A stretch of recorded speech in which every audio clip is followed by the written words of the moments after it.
now we go to the second one.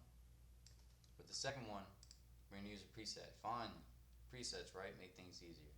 So you're going to go either to 40, 18, or just 40. I just do 40. Sometimes you're going to need to take out some highs. But if you're in the right studio environment, you set it up nicely, you don't need to take out your highs. You know, it'll sound okay. Sometimes you do. Alright, so go over here to bass.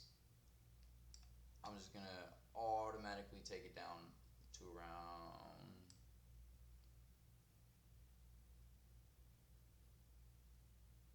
like 180. Let's see how this sounds. Yeah, guys. This is.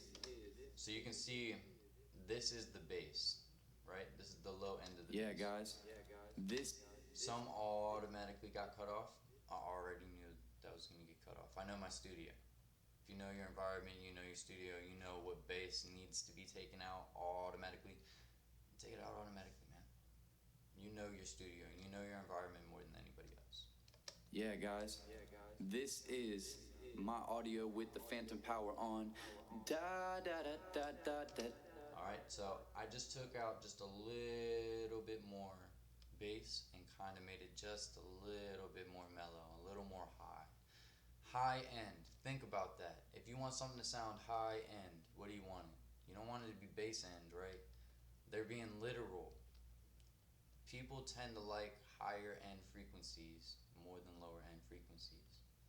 So when it comes to bass, you really mainly want it to be the bass of the song. That's as much bass as you need. Drums, bass, percussion, all that's got that for you. Synths, they all got some bass for you. Bass in your vocals want to be kind of mid. Don't be super, super highs, but you need just a right set for your main vocal. It makes it sound really nice. So, we got that, right?